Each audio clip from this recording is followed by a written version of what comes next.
eslabones, cadenas. Los evolucionistas son muy buenos construyendo cadenas que demuestren una evolución progresiva.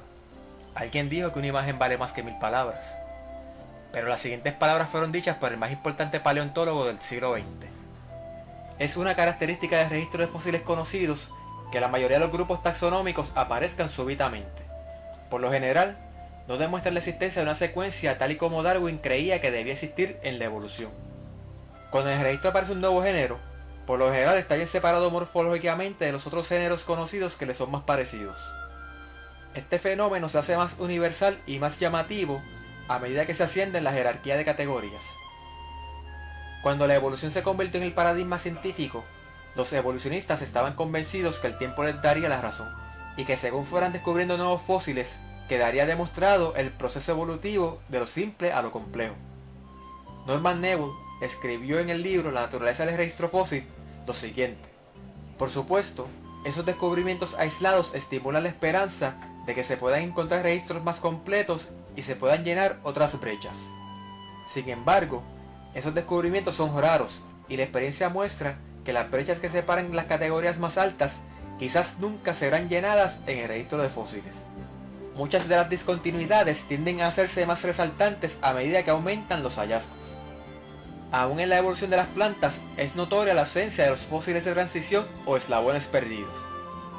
Ali McAllister escribió en el libro La historia de la vida: uno de los problemas más intrincados de todo el registro evolucionista de las plantas es el que se refiere al origen de las angiospermas, o sea, las plantas que se reproducen mediante flores. Muchos de los subgrupos principales de las angiospermas ya están diferenciados cuando primero aparecen en el registro fósil.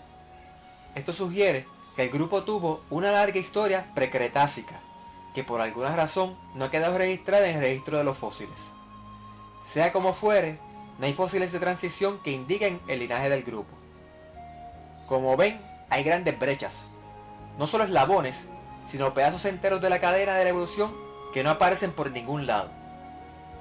Pero ¿y qué tal los pedazos de cadena que sí existen? ¿No son acaso evidencia suficiente?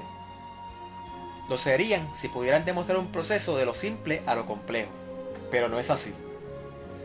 Cadenas como esta son creadas arbitrariamente y solo muestran una apariencia de evolución, pues en la mayoría de los casos todos los miembros de dichas cadenas no son de manera alguna inferiores a sus equivalentes modernos. Por ejemplo, los trilobites, que se supone se extinguieron hace 300 millones de años, parientes lejanos de las langostas y los cangrejos de hoy día. Tenían un exoesqueleto que requería mudas periódicas para poder crecer. Su cuerpo estaba segmentado y tenía numerosas patas articuladas y apéndices que indican la existencia de una musculatura compleja. Los ojos compuestos, en muchos casos más complejos que los de los crustáceos actuales, y las antenas son evidencia de un complejo sistema nervioso. Las branquias respiratorias indican que los trilobites tenían un sistema circulatorio sanguíneo para transportar oxígeno. En fin, estos seres no pueden ser clasificados como más simples que sus equivalentes modernos. Los trilobites son abundantes en los yacimientos pertenecientes al Cámbrico, pero como señalamos en el capítulo anterior, no hay señal alguna de sus antepasados en los yacimientos precámbricos. Los trilobites simplemente aparecieron de la nada. ¿Y qué tal esta cadena?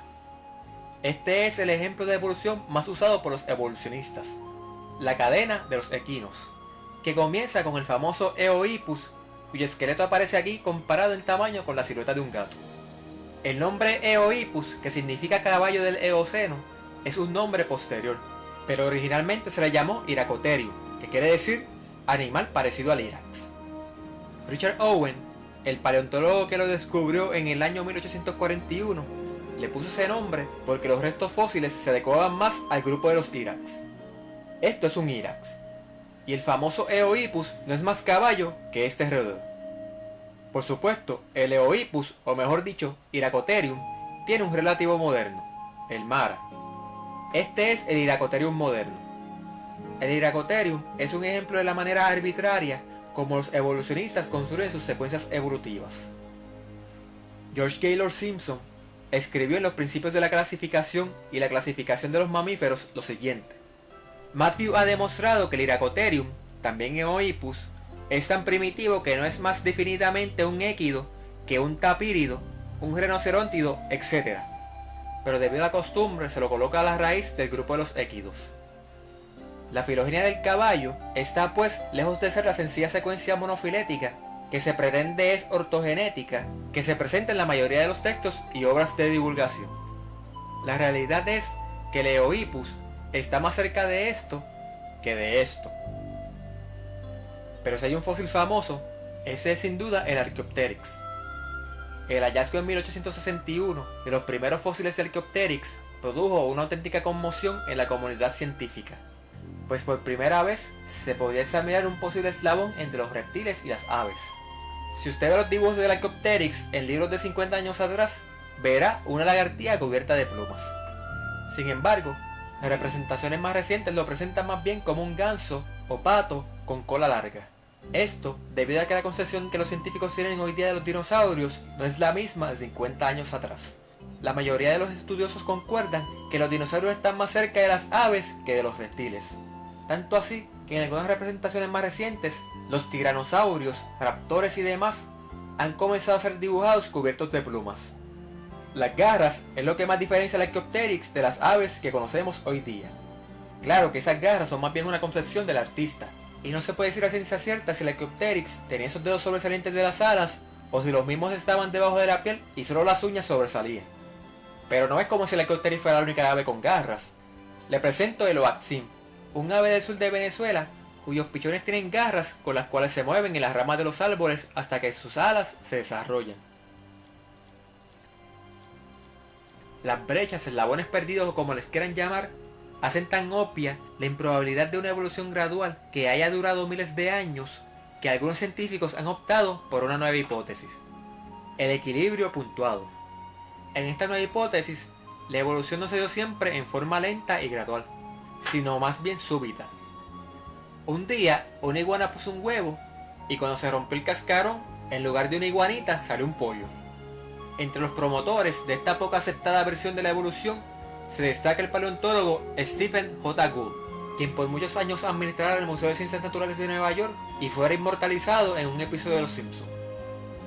En el siguiente capítulo hablaremos un poco más sobre los animales prehistóricos y del carbono 14 que ya les había prometido. Hasta la próxima sección.